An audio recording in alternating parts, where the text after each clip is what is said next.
Hey Damsels, welcome back to another episode of Damsels After Dark. If you're new here, I'm Crystal. And I'm Kristen. And in our corner of the internet, we rant, review, love on, hate on all things books.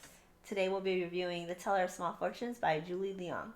And if you're new to our episodes, the first half of our episodes, we do a brief synopsis of the book, followed by our individual ratings, before we jump into the spoiler section where we cover our hated and most loved parts. If you want to follow along with us, our reading and review schedule will be linked in the description below. Without further ado, let's jump into it. Well, guys, this is another one of those Fairy Loot books that we did. This is their second one on our Fairy Loot reading run. This is from the November 2024 Fairy Loot adult subscription box. I do not consider this an adult book whatsoever. I don't know what's going on with that, but definitely young adult. It gives those cozy, fantasy, sweet, heartwarming, Disney kind of vibes. Mm-hmm. It makes me think of, if you ever see Disney Tangled Adventures, it gives me that kind of a vibe with actually less adventure. It's super sweet. It's very it definitely is a cozy fantasy, which they tout it as. 100%. I don't know why it would have been categorized as adult, because no, it's definitely young adult through and through. There's no spice in it whatsoever. It's completely just sweet.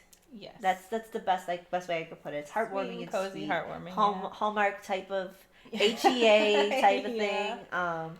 Yeah. Even Goodreads has it marked for adult. It does not even say young adult. I don't know why. I don't know why either. There's nothing about this book that specifically says it has to be like 18 plus. Like I do not understand. This book is PG. It's not even PG-13. No, it's definitely it's PG. It's Disney. Mm-hmm. It's I could completely see this as a Disney Tangled. Like some of those Disney Tangled Adventures are a little bit more adult than this book. Yes. Because they got the like adult innuendos. Yeah, for the parents. This has none of that. No, I don't. I'm confused. There's not even like, there may be a hint of a romance, but there is no romance. There is none. Like it's just like, it's written in third person. So when you're reading it, you're seeing like two characters possibly have maybe like some kind of like a crush lingering on each other. Yeah, yeah.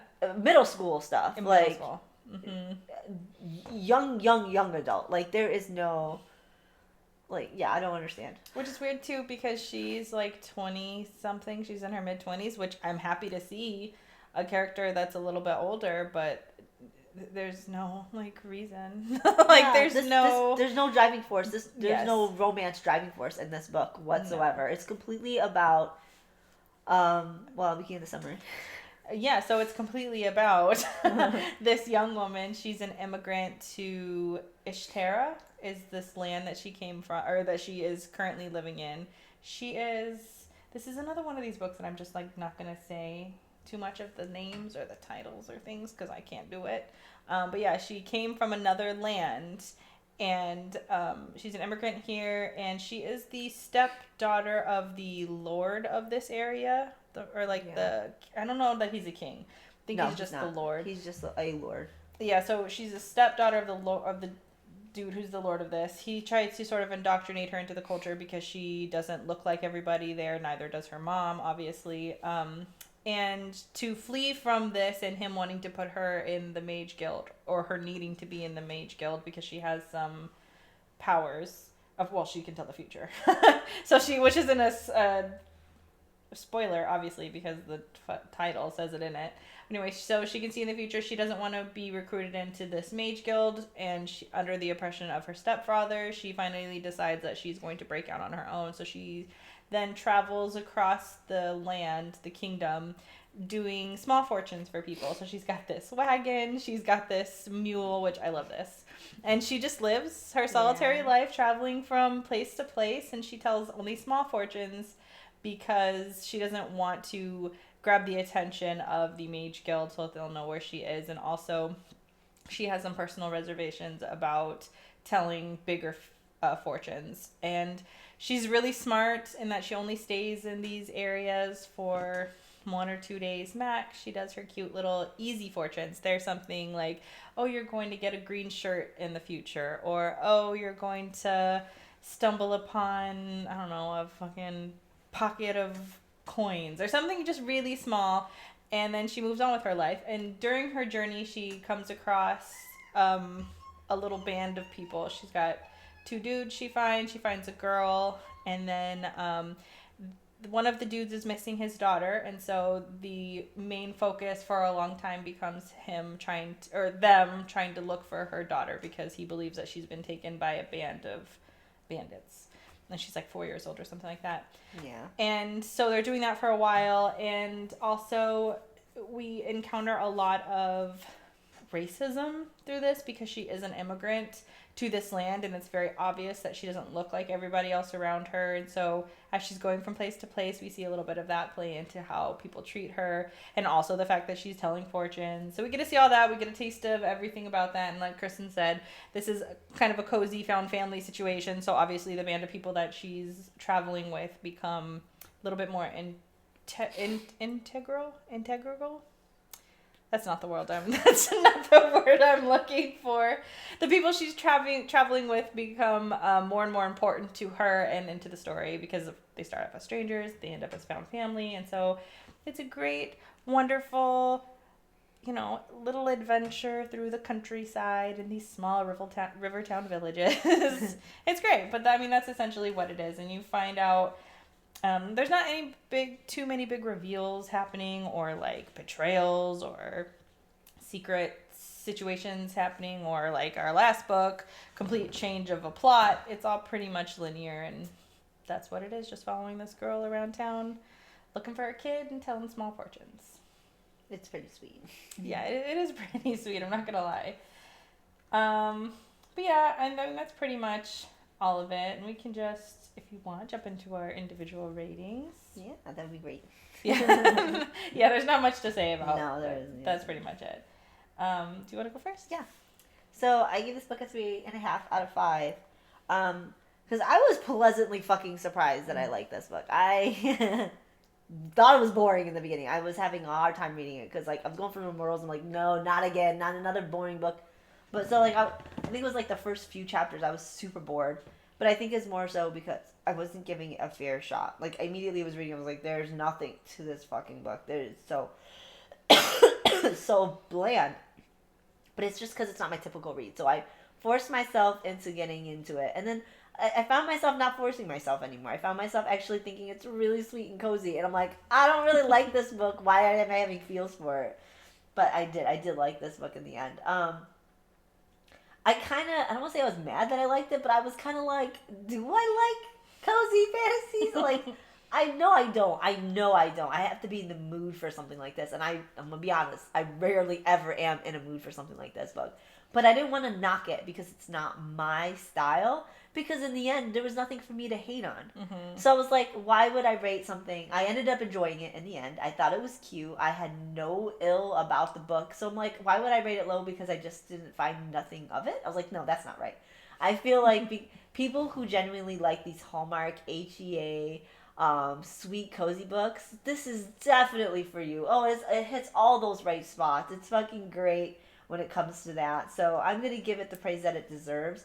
But like I said, it's not my book, so 3.5 because I want more. I want more. I want. But that's not this book, so yeah. I feel wrong rating it like this because that's not what this book is. But I want more. I want more adventure. So that's my thing. Is even though it is a cozy adventure book, there still could have been more adventure. Mm-hmm. I felt like there could have been a little bit more Tangled Adventures. They had all these little adventures on the side of the road and stuff like that. There could have been more.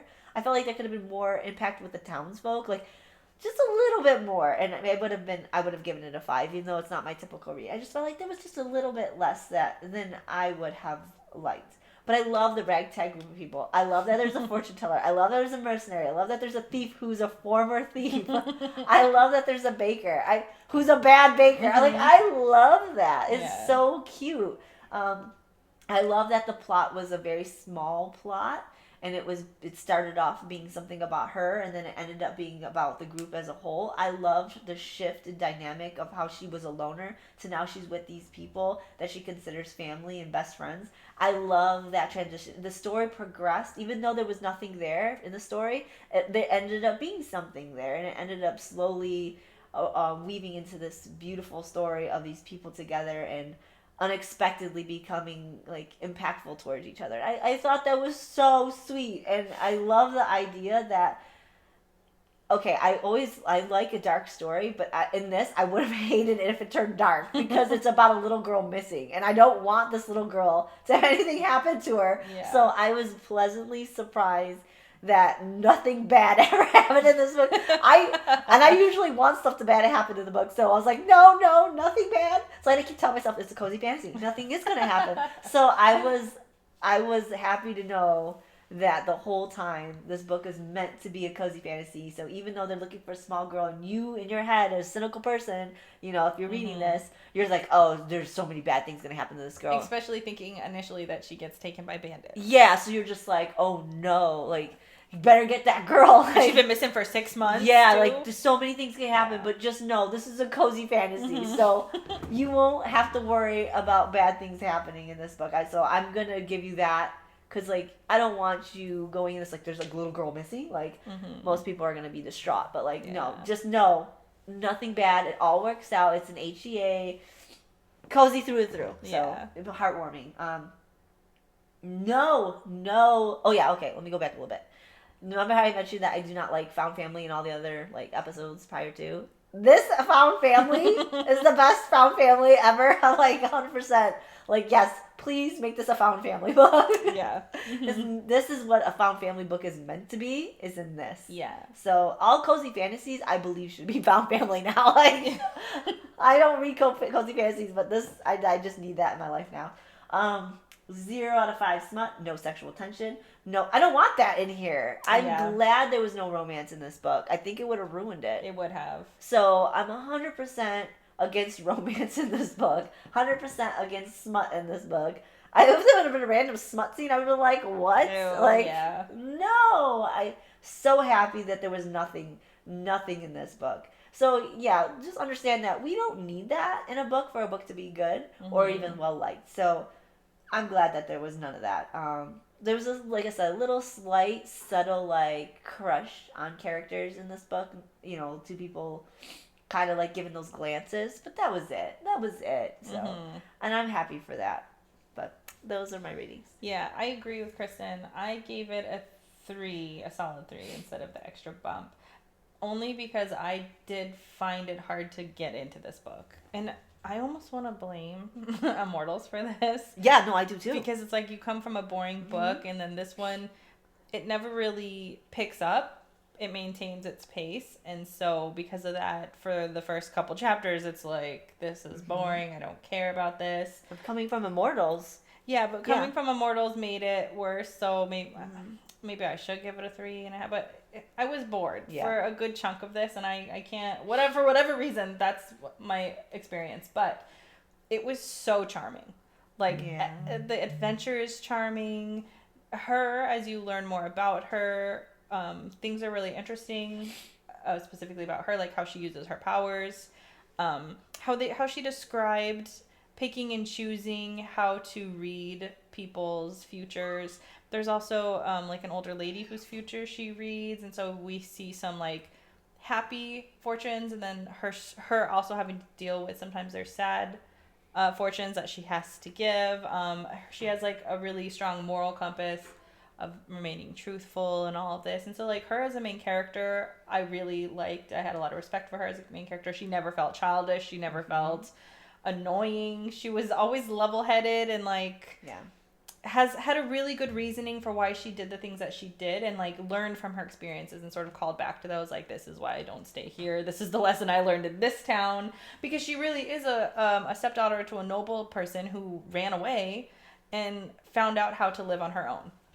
And she's got this fucking mule that I don't know why her relationship with her mule I'm like in love with. She loves it too, though. Yeah. She says that's her best friend. It's so cute. Like these two just in this cute little caravan just gallivanting around, like the best character building for an individual person who had lived a life of luxury but also experienced hardships in that, but then went out on her own and made life discoveries on her own. Like, you can't get better than that type of story. Yeah. It's really good.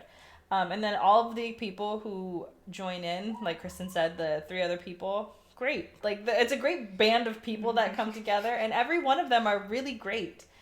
Not a single one bugs me or irritated me. They were all really funny. They felt like individual people. They weren't like rehashes of each other.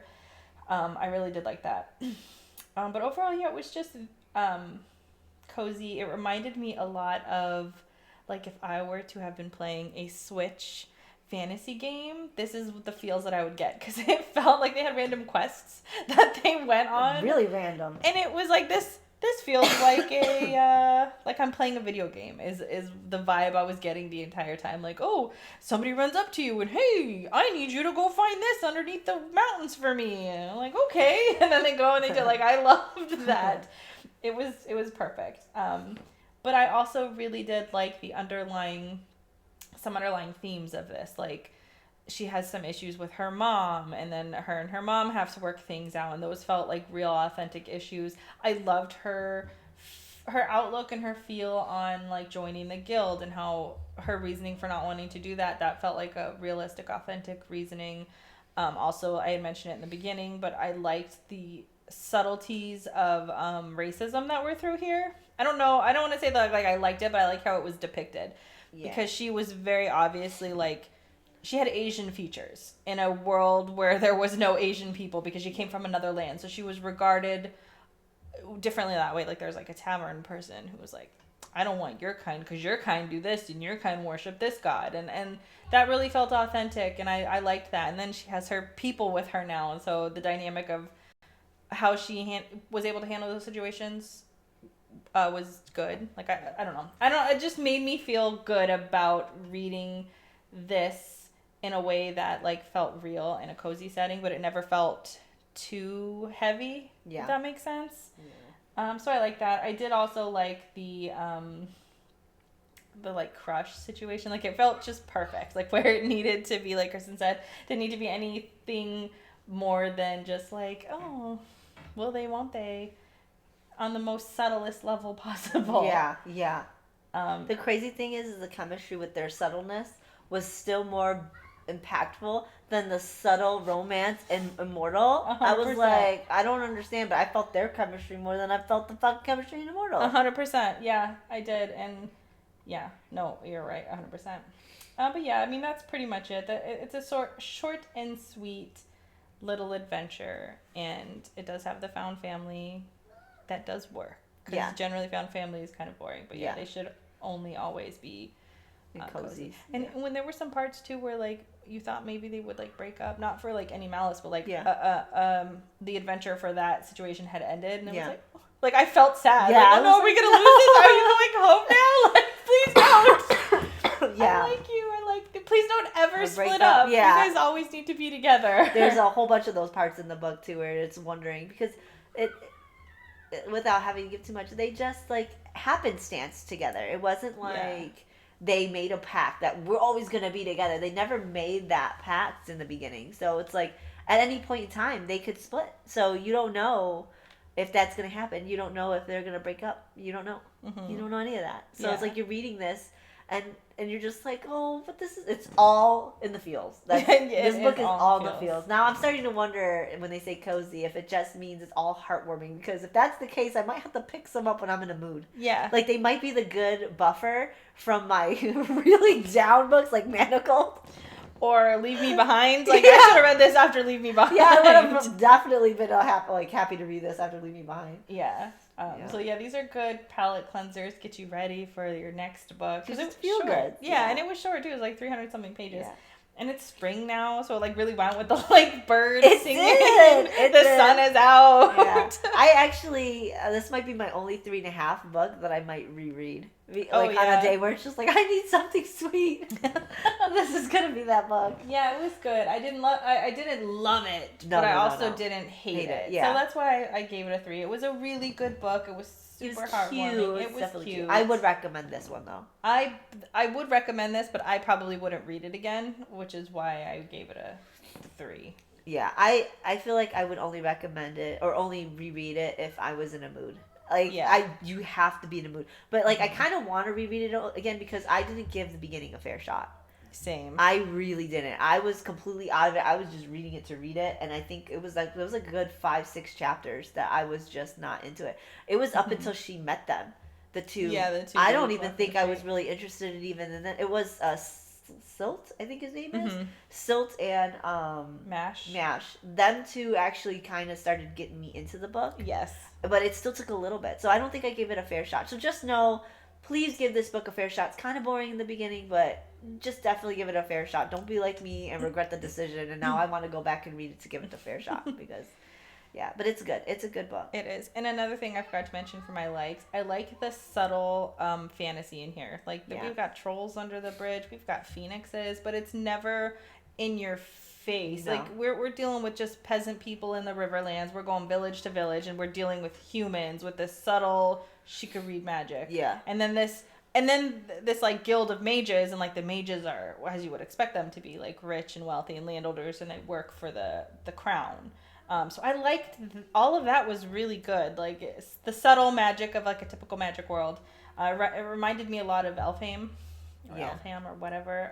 I like a subtle fantasy sometimes where it just fucking, we got a troll under the bridge. Like I like that. It's cute. So. I think a lot about this book is, I'm starting to realize too, you don't realize you're getting into this world until it's like you've already been reading it for a little bit. Like it slowly introduces you to a lot of stuff, and now like you realize, oh shit, without even having to overthink it, you know so much about this world. The world building in this was better than Immortals. Like you slowly are putting into this, because they're traveling all over the place, and they're being introduced to other people. So like as you're traveling, you're learning more about the world as you're going. You're not being thrown in everything at you. You're slowly, subtly starting to understand this world and who these people are, and it's done in a manner where it's a kickback way. Like you're just chilling and you're reading this book and you're learning this world as you go. It's not like so intense. Then the battle happened with this world and that world. It's so just chill. It's as if it's just commonplace. Yeah. Like I'm just, because in other fantasy worlds, it's, you got to get into the political inner workings of how this land. No, it's like, oh, we're traveling down the road and hey, there's a troll. And it's like it belongs there. Like, yeah, of course there's a troll there. Why would I have questioned otherwise? Yeah, I love it. It's very cute. So also Goodreads generally liked it. They give it a 3.83 out of 18,000 reviews. I agree with that though. Yeah, I agree with it. That's a fair one. And obviously because we rated it so high, I picked some 1 stars. And the first one is from Brenna Chan, and she says, I was really hoping for this to be cozy, but there is no chemistry between the characters. It says the actions is very awkward and forced. It's pretty boring. The characters don't really have purpose or aspirations. Disappointing. I kept forcing myself to keep reading, but it's like the most meh book ever, and it was like, why am I doing this to myself?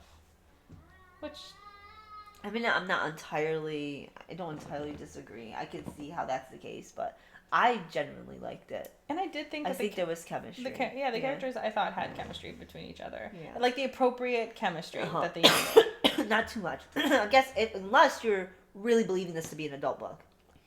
Yeah. Then I can see where your point of view is. But this is young adult in my eyes, so I'm just going to cut the shit on that. I'm not going to believe that. The chemistry is strictly friendship. Yeah. And that felt like they were friends. Yeah.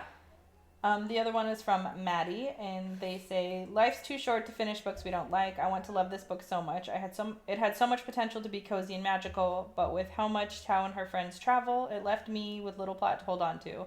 It felt like it could have been about 200 pages shorter and might have been a rather cute story if it was just 100 pages with way less dialogue. Overall, this wasn't for me. I read halfway through and then read the last chapter to button this one up. Oh. Which turns out is all I needed to find out what happened. Wouldn't recommend. Cutting 200 pages from a 300-something page book is crazy. Yeah. I don't think this would have been a good 100-page book. No, I think it's fine the way it is. Like, I don't know. Like I said, I don't really normally read cozy fantasies, so I don't know if this is like on par for cozy fantasies, or if this is just one of those, like, people are kind of, there's more to it and people wish there was more to it. I don't know. All I know is that I didn't feel like it needed any more cut out. I felt like you needed those. You can't say I don't like the chemistry of the characters and wish there was more chemistry with the characters and be like, well, cut all this out. Like, what? Yeah. You need all those pages to build chemistry and bonding between the characters, to get to know each other, to have those heartfelt moments. I don't know.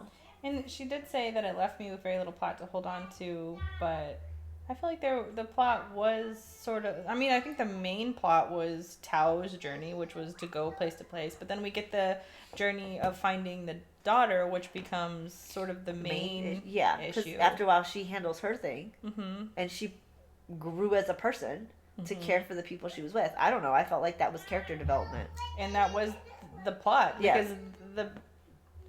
the plot of the daughter doesn't end until literally the very end of the book. I mean, that's the driving force of this plot. So to say that it didn't have a plot just because they were traveling so much, but like, if you're traveling to go find somebody, that's what you do. So I don't know. I disagree a little bit with that one. And then the last one is from Ellen, and she says, "Cozy fantasy is what this is? ? Not my thing at all. It's like child content, but adult language and page count, like reading a long, boring, corny Tangled or something." Yes, she agrees. She gets it. She it. agrees, but doesn't agree. Yeah, she hates it for all the reasons we like it. Yeah, she obviously doesn't like cozy fantasy. Yeah. So I agree. She probably got the Fairy Loot edition too. I was like, I'm gonna read this, and I'm like, what the fuck is this? Cozy? Agreed though. I understand. Yeah. I just like the book. Yeah. She read it, didn't like the book, and so now that's kind of shitty if you think about it. You're like, this is my first cozy fantasy, and you're just like, ugh. This is why I don't read cozy fantasy. Yeah, and I'm like, oh, I think I should start reading cozy fantasy. Yeah, every once in a while, just a nice little feel good book. Yeah. Of course. This happens often where we will love something and people will fucking hate on it for the same reasons. For the same reasons. So obviously it's just arbitrary. All of this is just vibes and feelings over here. How you feel, how they feel. Yeah, it's all opinion based anyway. So. Yeah. But we love reading 1 stars all the time. They crack me up though. They do. Some of y'all are super funny out there. But now we can move on to our spoilers. We can do our favorite and hated. You've got a lot. That's why I said you want to just do yours. Yeah. Mine is just description because, like I told you, I don't remember. Yeah. So. I just have a couple because again, this book wasn't really long, so there's not, in my opinion, there wasn't a whole lot to like be like, this was the best fucking part. No, I just wrote descriptions because I'm like, I'm gonna forget any of this. I'm gonna just be like, and then I did this. I like this because of this. I have to explain it. You should see our notes compared to each other. But anyways, I'll do my favorite parts. I loved the creation of the fortune cookie. Super cute. I don't know why this made my heart just like soar, but I saw it happening the moment he dropped that cookie on the thing. You're like, oh, that's gonna be a fortune cookie, and it was just such a sweet touch. Like, I love she's like doing in the background. She's making these. She's learning how to write the characters. Like the symbol off of her friends. Yes. Yeah. Fucking cute. I thought that was adorable. And I liked the like traveling with the baker who could, like you said, couldn't bake. But then they like really worked off of each other and were making a good amount of money. She would be telling us fortunes. People would be coming over there getting her sweets. And then just to combine this idea into a fortune cookie. Yeah. It was so sweet, and I liked it. I thought it was really smartly done. Yeah.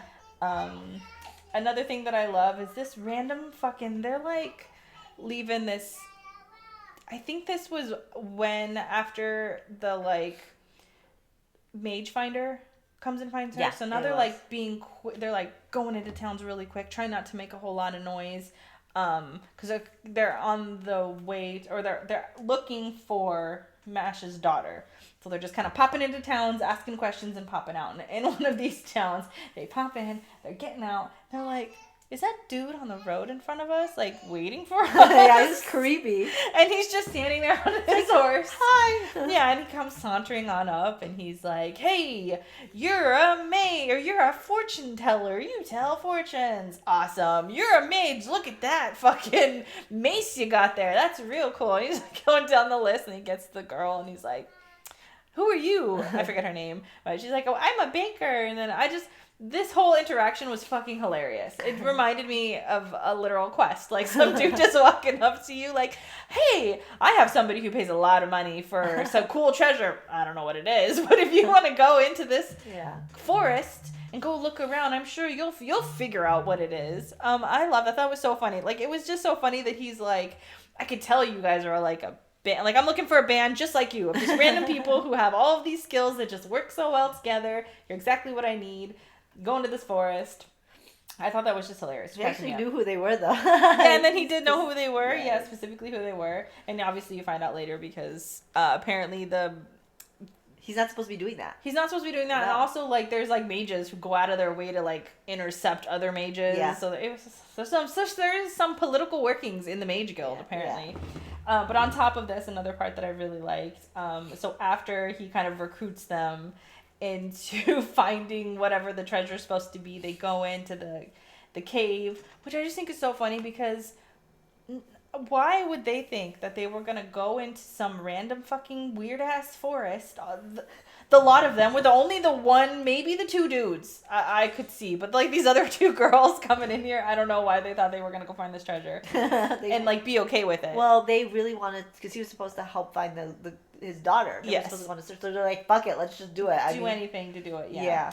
So they get into the cave, they find this orb, they grab the orb, this, like, glowing orb, and as they're running with it, and then end up finding out that it is the egg to the this blind mother phoenix. And she, like, shames them, essentially. Like, how dare you take from the fucking me? I've been wary watching this egg my whole life, blah, blah, blah. And then my only child. Then she really gives it to Silt.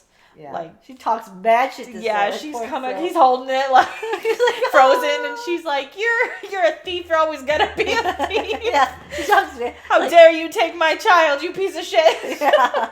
Is this who you want to be for your whole life? Like, it's nothing but a no good thief. It's like so sad and depressed. He's like, no, I'm trying to be reformed. I'm doing this to help my friend find his daughter. Like, I swear. She's like, oh, and then you're going to steal another daughter in place of it? Poor Silt, I was cracking up at this part, even though it's really sad. It's so but it was because she was just coming so hard at him. And he was like, I'm sorry. And then he looks at Mash and he's like, I can't do it. And Mash is like, yeah, I get it. Yeah, and so he goes and puts the egg, but I love this, one, because it was really fucking funny, but two, like, it was really sad too. Like, I felt so bad for this Phoenix. She was hitting him where it hurt, and I loved that he returned it. Yeah. Like, they all as a group agreed too. They were like, "Nah, we're not stealing this mom's baby. That's fucked up." And they go back to the camp too, and they tell the dude and whatever. But then they're all like depressed the rest of the night. They're like sitting there, and then that's the moment that Tao is like tired of getting Mash's hopes up too. So this is where she decides that she's gonna essentially like sacrifice herself to get it back. But like that whole scene was sad and funny. She just came for him. I loved it. She attacked him. She took him in the heart. He was just like, ah. Thief. You ain't nothing but a no good thief. You ain't never gonna be nothing but a good thief. And then this poor dude is so upset about it that he doesn't even want his fortune read. He's like, no. She said I was always gonna be a thief. I don't even want to know. Which, on top of that, too, I like that he gets his fortune read eventually. And I like that, she sees him, like, sneaking around in somebody's room. I like that the fortune had nothing to do with the girl. Like, I thought this was going to be like, oh, you're creeping around in her room. Like, tying them together in the end. I thought they were going to do some bullshit like that. Because I like the subtlety of it never really turning into anything, but always sort of being there. And I thought the fortune was going to be something like that. I was pleasantly surprised that it wasn't. That it was literally about him becoming an anti-thief or whatever he was calling it. Reverse stealing. I love that. Because he does something like that earlier. Yeah, with her pastries. Yeah. And then at the end, of course, I like the part where Tao gives herself up to save Mash's daughter. Like, goes to the essentially just allows herself to be captured. And I love that immediately they're like, all right, so how are we getting her back? How dare she sacrifice herself like that? Without communicating with any of us. Yeah. Yeah. Now we gotta go get her. And I love that they trusted Silt to do his fucking random. He's like improvisation plan. That's my plan. To be fair to him, his plan was actually smart because they were like, "Why are we in jail? This is the last place you want to be." He's like, "This is exactly where I want to be." He's like, "They're like you're crazy. Like you're trying to break into here? No, you just get arrested and they just throw you in here." Yeah. I thought that was great. I liked his character. He's probably one of my favorite characters. He is my favorite character. Yeah, he was fun.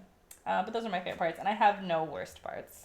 How could you hate this book? I know. There's not a single thing in here. No, I don't have anything complaining about it either. But yeah, so my best parts is off of what you were saying, how he's reverse stealing. That you see the first time it happens. He does it out of the goodness of his heart. I love how he goes around telling everybody he's a former thief. I'm a former thief. But he still steals. So anyways, he first time meets Kina, the baker, and he gets all her pastries because he feels bad for her. But the pastries are really good. They just look ugly. So he buys all these pastries and he comes back to what's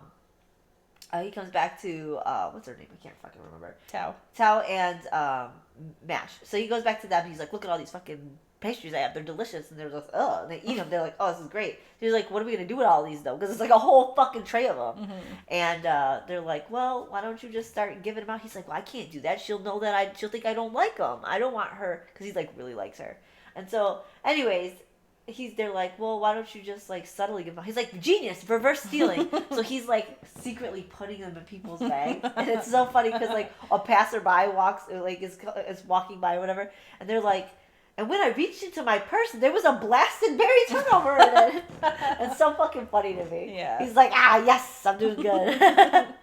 So I love that part. I love the part. When they first meet the cat. Yes. Oh my god. So Sil is reaching his bag in the middle of the night. This dude's going in his bag and he just starts screaming for Mash to help him. He's like, help, Mash, help, I'm getting attacked. He's freaking out. And it's just a cat. Mash like goes over, helps him. He's like, it's just a fucking cat. And he's just like, it's a demon. Did you see its eyes? And he's like, oh, Mash is like, I'm going back to bed. Don't fucking wake me up. Mm-hmm. So I love that part. I have you fucking rolling. And I like that they're like, well, keep it. And he's like, keep it? Hey, fucking is in my bag trying to kill me. Attacked me. Yeah. Kina's the one who ends up keeping it. Yeah. Fidelis, or something like that. Yeah, something like that. Oh, so fucking funny. I also like the bonding that they're doing. So in one part, Tao ends up seeing the guild master, whatever, they're trying to kidnap her, but they all go along and help her. Which is so sweet of them. At one point, Mash is still like trying to figure out what the fuck is going on. So he goes up to her and he goes, hey, like if you ever want to talk, I'm here. I understand things get rough, blah, blah, blah, blah. She ends up realizing, she's like, these people help me. They didn't need to help me. They're in it for the long haul with me. So she decides to tell them part of the truth. She doesn't tell them the whole truth. She just starts filling them in a big chunk of the way. So she tells them by fireside and they all just support her and they're all there for her. So that was super sweet. I love the part where Kina tells the troll off. The fucking troll. This troll, okay. This cracks me up. This troll's having an existential life crisis. And he's like at the bridge telling poetic shit and like spouting off how life doesn't matter and like you shouldn't matter about life either. Because he's under a curse. He's under some guild curse or whatever. Mm-hmm. And so people are trying to come past the bridge and he's like, why even bother wasting your time for your future? We're just gonna die anyways. And so these people just like, fuck, we can't. It's a big troll. They're like, fuck, we can't get past this. We can try another way. So these people are walking by and they see Tao, Kina, Mash, and so, and they're just like, hey, great, you're a mercenary. You're a thief. Can you go get this fucking troll off this bridge? And they're just like, oh yeah, sure, right, whatever. How bad could it be? So they go to the troll and they're just, the troll's like, oh, woe is me. His life sucks. And so they're all trying to figure out a way to get the troll off the bridge. And the only one who's able to do is Kina, the baker. She's like, listen, dude, get the fuck out of here. No one wants you here. You want to go somewhere else. She's like, life has to be lived no matter what. Mm-hmm. You might as well make it happy. Like, what's the fucking point of being here? And if you don't want to be happy, then let others be happy. Let others move forward and be happy with their life. You go do this somewhere else. Mm-hmm. And the troll's like, God damn. Yeah. Well, where do I go? And Tao was like, the nunnery. She's sending everybody to this fucking nunnery. And I'm cracking up because she doesn't know how this nunnery's hanging out. Like, she don't know. Even though she knows the future, she doesn't always know the future. Yeah. So she's making educated guesses. And she sends that fucking troll to the nunnery. Which ends up working out really good. So that's fucking funny. Kina calling Sil a macaroon. I like it, but I dislike this part. I like the idea that Kina doesn't fall head over heels for Silt right away. She's like, you can't love me. We barely know each other. You are like a macaroon. You have you're beautiful on the outside. You're fun. You're delicious. Whatever. But you got no substance. She's like, I don't even know anything about you. He's like, you didn't even fucking let me try, So they have a good discussion. That's the reason why I like it, because it's real. It's a real discussion in a cozy fantasy. Like, how can you know you like each other? You don't know. Yeah. Like, give it a chance. And so they decide to give it to start off as friends. So I love that. Yeah. I love that whole thing. It was gross that they did it so public. That she did it so well, publicly. They apologized. They did apologize. So that was a good thing about it, too. Even though it was, because she was at her wit's end. Because he was just, Mash was laughing because Mash was like, you are walking around looking like a fucking idiot. So that's the real thing about it. She was at her wit's end. She's trying to bake. She's trying to do this shit. And he's just like, don't know her. Like, I understand how she's frustrated, but she didn't do it right. Yes. Because I like so. I didn't like the way she treated him, but I also understand the way she was. But then she apologized. He apologized to her for coming on so strong. So it worked out so well. Like, they were both so mature. Because he even left. Like, he was like, I'm not going. And she was, like, getting worried and stuff. Yeah. But when he came back, he was like, I'm sorry. Because she does like him. She just thinks that he doesn't really like her. Because it's almost like he's just in it for the attraction, for the thought of having her, and not once did he ask her about her hopes and her dreams. She and wants get to know the substance of her, And I liked her for that. Yeah, exactly. So I liked that whole encounter. Even though I felt it was shitty that she did that, I think it felt real. Yeah. Because not everybody's 100% on top of their game with their emotions all the time. You're like heated, you're upset, you're just going on. Just leave me the fuck alone for a moment. I get that. So, completely understand. And then she was big enough and accountable enough to be like, you know what, I fucked up. I shouldn't have done that. Yeah. Now I'm worried about you, and I don't want you to do that. So, 100% real. Loved it. All the cozy fantasy. Yeah. Felt real. So that's why it's like, I don't understand how people didn't see the chemistry in this, because that's real. That's a real event taking place right there. I don't understand. With real mature people who handled that situation perfectly. And sometimes, you know what? Conversations like that might not be able you might not be able to put that in a perfect, like, behind closed doors. Sometimes that shit just comes out and it just happens naturally like that, and like, is that the best place to have it? Maybe not, but it ended up being a good result, making their friendship better because of it. So sure, shouldn't have been, but look at the end result. Because of emotional maturity and accountability. That's what ends up making things better. Yeah. I'm going to kind of skip through some things because you already did it. But I do like the fact that when they go back and they try to win Tao back, they have this discussion, and Silk goes, hey, it's like a reverse heist. And they're like, except for gems and gold, we're stealing back our friend. And he's like, that's kidnapping. Not if she wants to be kidnapped. Not if she wants to come with us. And Kina's like, well, you don't know. She gave herself up. That's like that whole conversation is fucking funny. Mash getting Lee back, the daughter. Yeah. Oh, so sweet. Nothing wrong happened to her. She just fell asleep in a shipping boat. And then this lady took her and took care of her like her own daughter. Oh, that was the best. I felt so wonderful knowing that, because there's so many shitty things that happen in this world. So to know that in this book, a little girl who got lost is found, and she was in a good hands the whole time, had her own little adventure, and nothing, no traumatizing anything happened to her. Everybody that was dealing with her was just so sweet to her. Oh, it was great. It made my heart melt, because I'm like, finally, I don't have to worry about bad things happening. And I didn't know I needed that. 6 months for a 4-year-old is a long time. Yeah. She didn't even recognize him at first because he had a long beard. Yeah. And so, she ended up realizing it was him. But so many, it was so sweet. And then when Lee mashed and went back to go see Anna, his wife, and he gives him a big hug, and he tells him, he's like, I promised you I'd find our little girl, and I did it. I was like, oh my God, it's so sweet. It was so sweet. It's so sweet. I needed that. I needed that sweetness, and I love that. That is the perfect found family story I've ever heard. And I loved feeling the same emotions that Mash was feeling when they find kittens.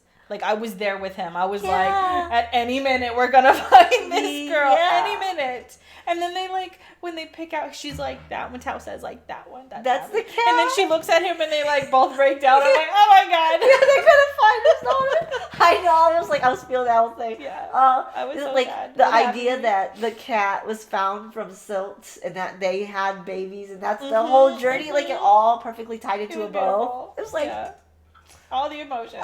All the emotions. And my very last one is Tao getting the note from her mom, finding out the mom got the mirror from the guild, and that the mom was so happy that she was able to see her homeland through this looking glass mirror, and its magic. And she says, maybe when you come back, we could sit next to it together. And Tao just starts sobbing and crying, and everybody comes up to her and gives her a hug. And and then I think it was right before that, right after that, they had a deciding moment that they all are still gonna go on the road together, so they don't have to split up. Because Anna was like, you know what, I want to go with you guys. Now we can bring Lee. I've been doing chores for 6 months. Yeah, so now they have another fucking wagon, and they're just all going tramping around, and that's when Tao gets that letter. So it's like, oh, that's a perfect ending. Yeah. They're just traveling around the kingdom with their fortune cookies, and they're doing their random shit. Like, it was great. The perfect fucking story, in my opinion, for like a cozy fantasy found family vibes. Oh, loved it. Yeah. 100% recommend to anybody who just wants a good, happy feels book.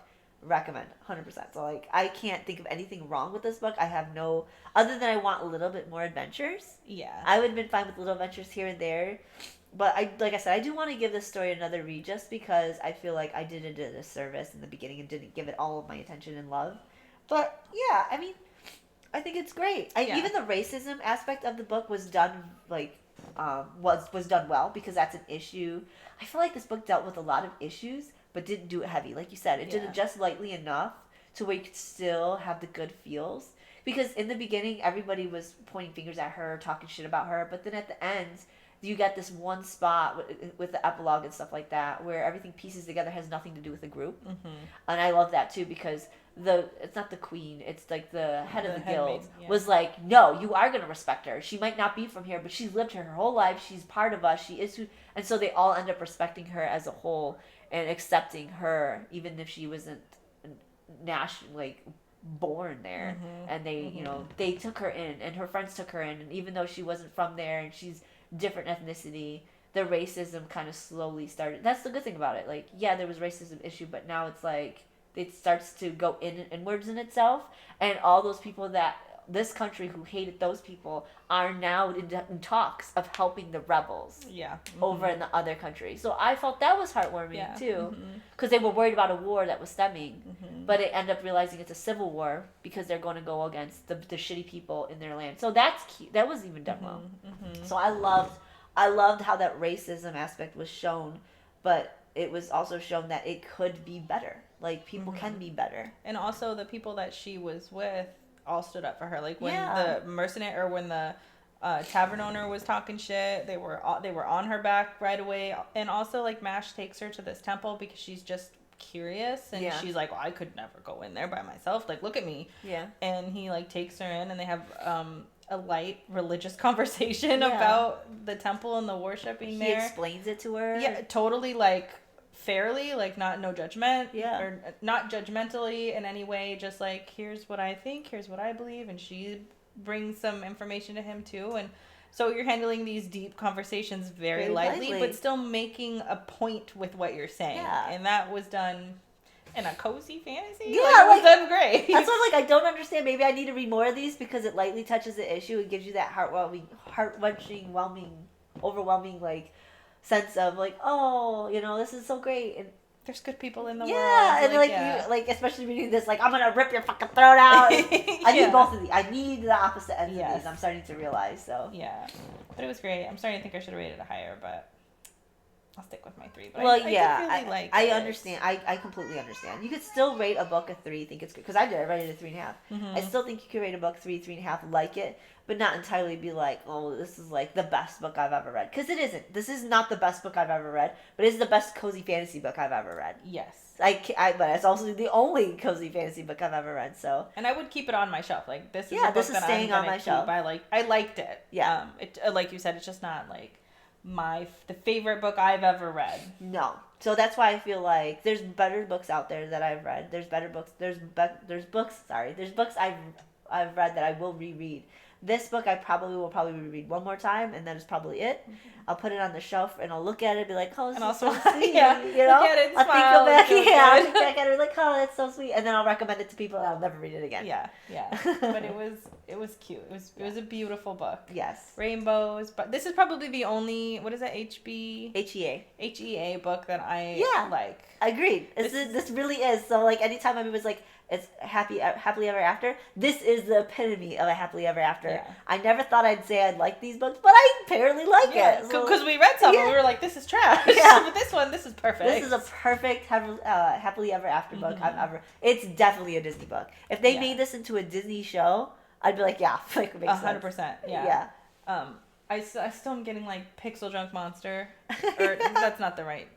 What is that? Stardew Valley, like a Stardew Valley vibe. Like, that's literally the vibe I'm seeing. That's what I was seeing in my head. He's like, go on this quest. You have to convince this troll to move. Like, I fucking loved it. Which I love all that. I love it. Yeah. It was perfect. But anyways, so that's the resounding 2 thumbs up for this book. It was great. If you like a cozy fantasy, 100%, this should be on your list. But then next week, we're diving out of our Fairy Loot. I think are these? No, we're going to another Fairy Loot book. Oh, I forget this Gifted one is a and Fairy Talented, Loot too. Yeah, Gifted and Talented by Olivia Blake, who did Masters of Death. Yes. So she was on our honorable mentions. Masters of Death specifically was on our honorable mentions. For last season. Because it was just a wild book that flew under the radar, but for some reason it was kind of good. She also, I think, does fan fiction, Draco and Hermione fan fiction. She's a big author there, so we really wanted to I don't want to say give her another chance, because we really, we liked Masters of Death. I think we got it like 3. Yeah. We liked it. It wasn't like, it was just still something about it that we couldn't describe. It was wild. It was wild, and I wanted to read more from her because I know she has a lot of really good books. I think Atlas 6 is another one of hers that people... See, I don't remember any of the other ones. I do remember this one. She has some other ones that I think are high up on there. Maybe it's not Atlas 6. There's another one that I see all the time that's from her, but this is a new release that's just coming out or has come out. I think it's just released. I don't remember the date it's released, but Fairy Loot released it right around the same time it came out. So, and we just got that, I think, this month. It was last month book, but we got it this month. Yeah. So anyways, it's a fairly new book. I'm excited to read it. The cover is great. Fairy Loot edition's beautiful. But yeah, so it'll be something different back, I think, into our regular. I think it's a slight fantasy.